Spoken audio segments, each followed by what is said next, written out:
Thank you for downloading this podcast from Talk Radio 702 and 567 Cape Talk.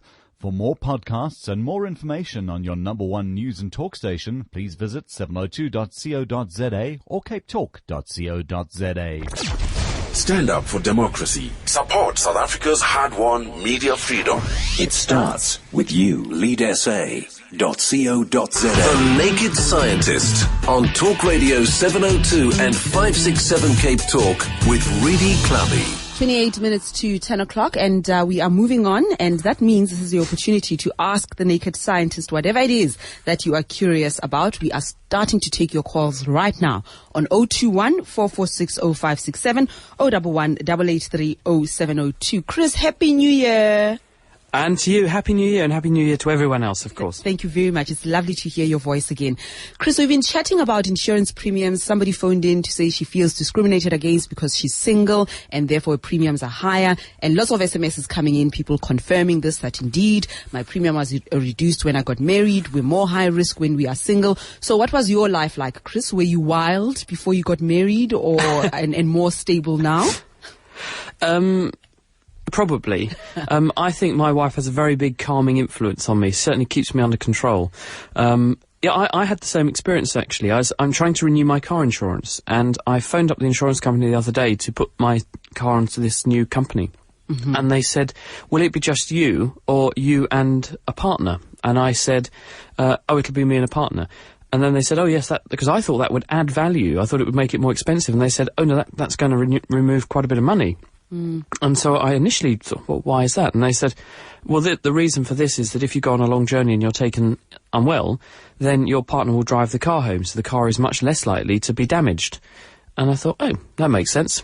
So, yeah, is that your experience? Well, I haven't. I'm going back to my insurance companies, and I'm going to renegotiate the terms. So I'm sure they'll reduce it since my circumstances. The terms are, you either pay it or they don't get your job. Make me a reduction or I'll go elsewhere. The amount that they charge, actually, is quite disgusting, because the company I was using, I've just knocked about, how much did I save? Several thousand rand by changing company. Wow. Because I think that there is this sort of fiscal drag, and if you stay with the same person year on year, the price just inexorably rises. Yes, because they know out of sort of laziness, you'll just stay with them. And I looked at the price hike and I thought, I'm just not paying that. We need to be vigilant as consumers. We certainly do. Let's go straight to the lines. It's Rob in Tableview. Hi there, Rob. Morning, folks. I hope you have a good 2011. Thank you. Anyway, my question is, you get nuclear power submarines and aircraft carriers and that type of thing. Is it only the security issue that stops us having that type of setup to assist like small towns or companies, manufacturing companies, or is it financial? Okay. Hello, Rob. So the problem, or the question, I suppose, could be condensed into why don't we have a little nuclear power station on every street corner just to supply the needs? Because this is an incredibly clean, in many respects, and also very, very compact source of power. And the answer is exactly the one that you mentioned. A nuclear reactor is potentially very, very dangerous if it's in the wrong hands. And the reason for that is that nuclear reactors contain fissile uranium. This is uranium-235, to make it simple. And what that means is that uranium comes in a number of different types in nature, different isotopes. There are lighter forms and heavier forms. And the lighter form, uranium-235, decays by spitting out neutrons, which then go and lodge in the nucleus of another 235 uranium atom and make it unstable, so it falls apart and produces more neutrons, which go off and find other uranium atoms and lodge in their nuclei and make them unstable and make them fall apart. And that's the nuclear chain reaction. And every time those fissions, those falling apart of the nuclei happen, then some energy is given out, and that energy is in the form of heat, which can be collected by either a gas or, in some reactors, water, and that heat is then used to produce steam, and that steam is then used to drive turbines. The problem is that if it's not properly controlled, that reaction can become a runaway chain reaction. because the reactor contains moderating elements, chemicals which are very dense and capable of soaking up these excess neutrons to slow down the number of uranium atoms that get hit and therefore begin to break down. And if the control system isn't carefully maintained, then the reactor can become more and more excited, breaking down more and more uranium, so the temperature goes higher and higher and higher, so the pressure inside the reactor goes up and up and up and up. And the consequence of that is you can have a meltdown, and no one wants that because of the potential huge threat for contamination and danger to human life. And that means that that's one of the problems, because it could fall into the wrong hands or become a target for terrorists or people destroying it. The other is that in order to make the fuel that the reactor is going to run on, this uranium-235, the amount of uranium-235 in nature as a proportion of all of the uranium is really low. So you have to enrich the uranium. And what that means is you have to have special plants that can separate out the heavier and lighter forms of uranium and make all this very, very enriched 235 uranium. And that means you've then got to have an opportunity again for people to go and steal that enriched uranium, which is the stuff from which you could make bombs. So the whole industry is very safe in the right hands and very unsafe in the wrong hands, and therefore it's restricted to people whom the governments of various countries who have this potential think can be well controlled. All right, thank you very much for that question, Rob. And Dumi in Johannesburg, hi. Hi, Vivi. And Happy New Year. Yes, welcome. Thank you. My question to the scientists is, if you can have a heart or lung or kidney transplant, why can't you transplant the whole eye and not just the cornea, like the whole eyeball? Hello, Dumi. Yes, that's a very good question. And Happy New Year to you too, by the way. And the reason for this is that the eye is not just a single simple structure consisting of something that collects light, because at the back of the eye is the retina. And the retina is said to be an extension of your central nervous system, your brain and spinal cord. And in other words, if you look at the back of the eye, you see a very big fat optic nerve that runs back into the brain, carrying the signals from the retina into the parts of the brain that can decode visual images. And what we know about the brain and spinal cord is that unlike the peripheral nervous system, nerves that supply your fingers and toes, if you damage the nerves of the central nervous system, they don't regrow properly, if at all. And so if you were to take the eye out, at least in a human, then the nerves that run from the retina into the brain would be severed. And even if you put the eye back in and wired it up to the right blood vessels and even put the nerve ends together, the nerves would not grow properly. And as a result, you would end up blind, but with an eyeball that looked all right. Now, scientists have used this model to try to understand the regeneration of nerves in the central nervous system. And there was actually a very clever scientist about 50 or 60 years ago called Roger Sperry, who was working in America. And what he did was to work on frogs and newts and salamanders and fish and things, because unlike humans and mammals, these animals can regenerate nerves in their central nervous system. And he did some very clever experiments on frogs, where he took the eye out of a frog, turned the eye upside down, and put it back in again. And when you do that, the frog's retina does reconnect itself back to the nervous system, but because the retina is now upside down, what the frog is seeing is a world that is upside down and back to front, because the retina connects itself back up to the brain in the way that it used to be connected to the brain when the eye was the right way up. And when he used to dangle a fly on a piece of string in front of these frogs, rather than jumping forward and upwards to take a gulp of the fly, the frogs used to jump backwards and bite the ground, because they thought the fly was in totally the wrong place relative to them. And as Roger Sperry says, the stupid frogs never learned, proving that it had to be a hardwired thing in their nervous system. They were making a mistake that they couldn't correct. So scientists are very interested in studying these simpler animals to understand how the nervous system does rewire itself in them, because if we can work out how they do it, it might be possible to apply the same to higher animals like us in order to rescue people from things like eye problems, brain problems, or spinal cord injury. Do me, thanks indeed. Now, Chris, this SMS came through on several occasions last year. For some reason, I never got an opportunity to ask you.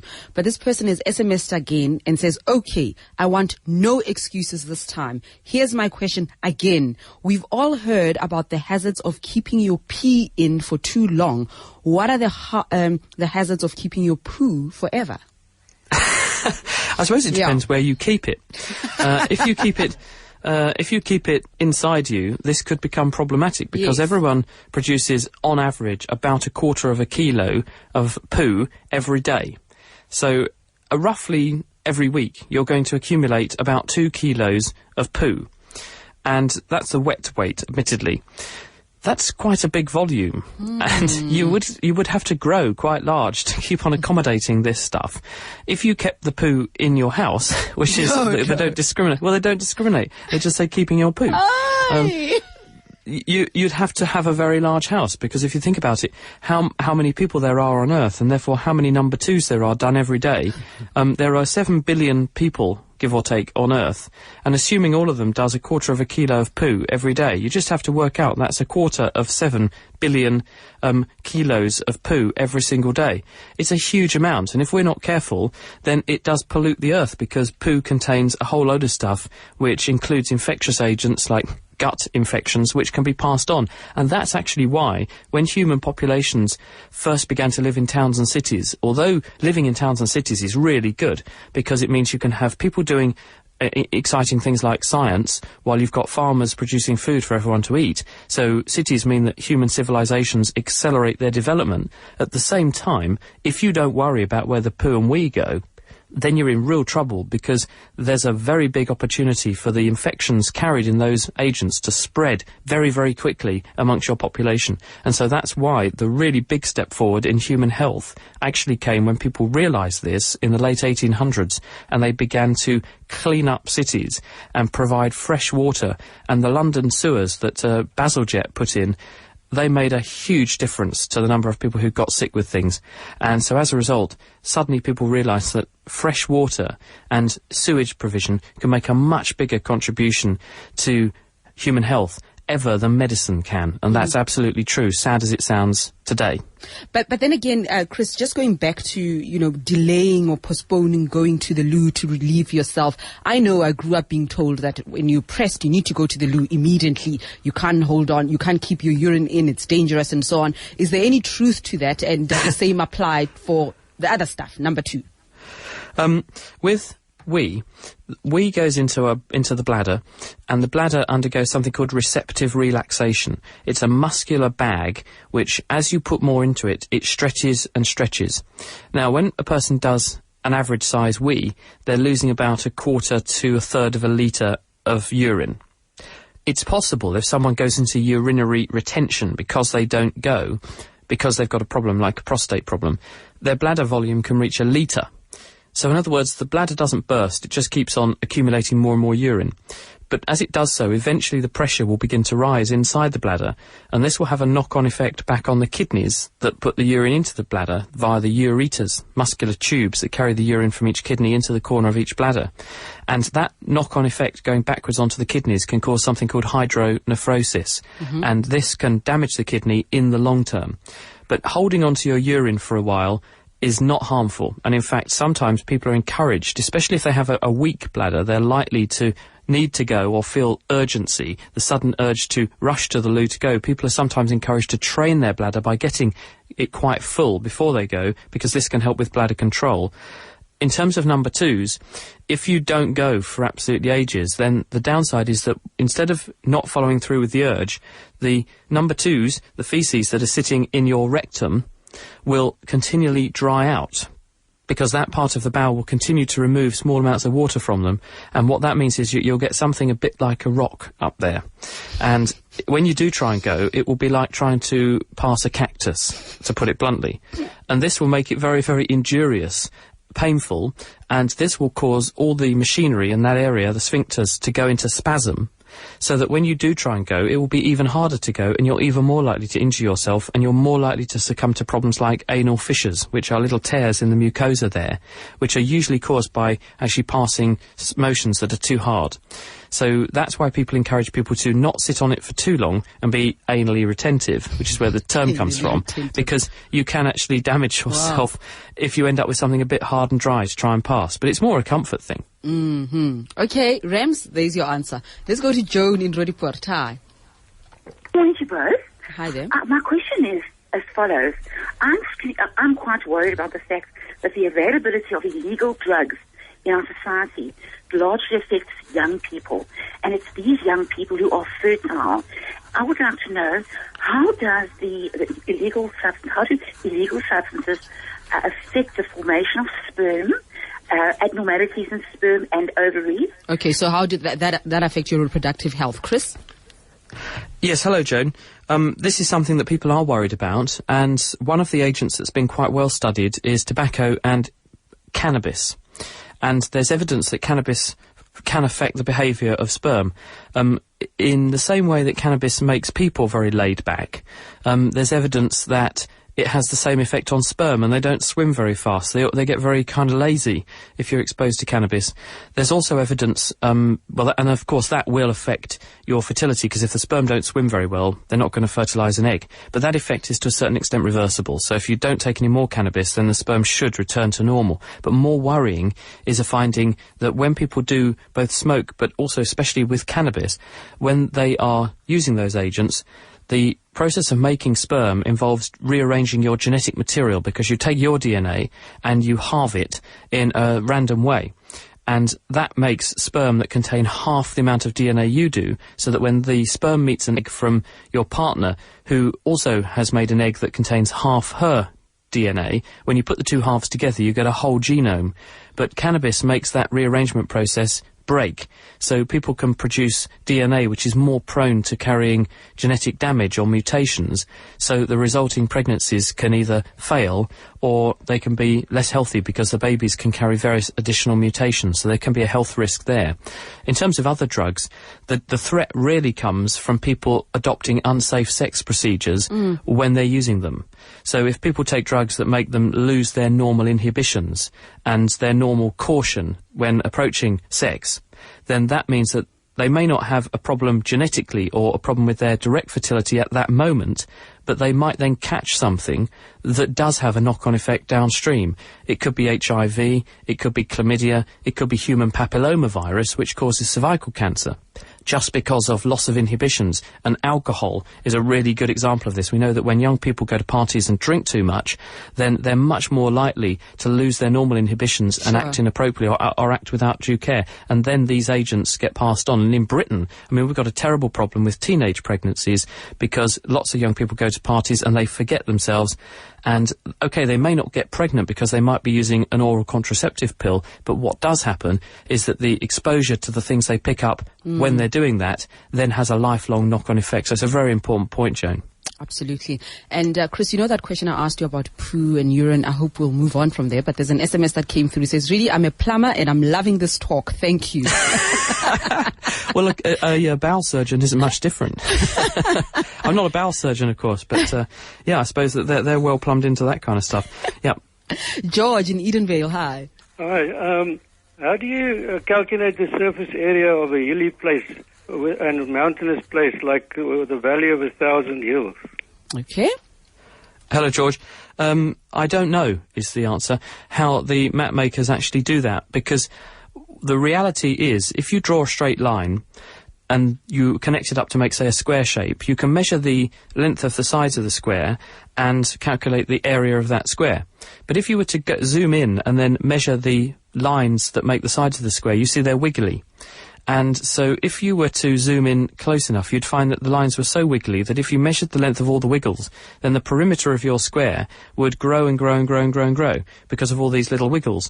So I think the same is going to apply to making a measure of a country. If you just draw a rough outline of the country on a map and say, well, look, here's the edges and the area is about this much, you're going to get a very different answer to exactly, I think, as you're trying to suggest, that if you've taken into account all this hilly terrain because you've got this additional land area.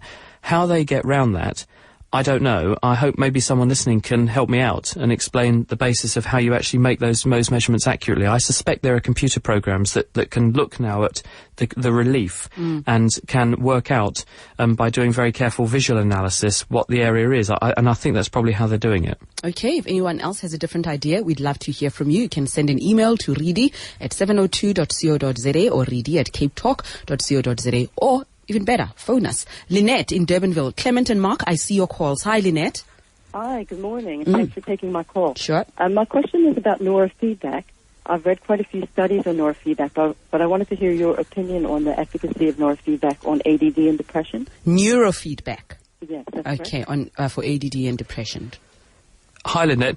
I don't think I'm qualified to really comment on it because I don't know enough about the process, and I think if I was just speculating, I might mislead you. So, may I take that away as homework and try and find out a bit more about how it applies with, especially things like ADD and depression, because they're so emotionally loaded. I don't want to speculate and say the wrong thing. Absolutely. So please let me take that away, and I'll find out for you. And alternatively, if you write to me, chris@thenakedscientist.com, I will write back with what I find out. Okay. Mav, I'm putting Lynette back on hold. You can give her the email address, or she can email us, and then we'll forward it to Chris. That also works. Clement in Bryanston, hi.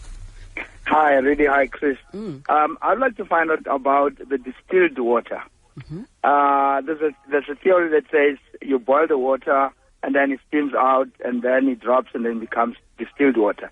How is it compared to the very distilled water that we use in the battery of the car, compared to the one that we buy from the filling station? And how is it compared again to the very rainwater, which is always said it contains no chemical? And how do you go about, composing, bringing out the distilled water? Hi, Clement.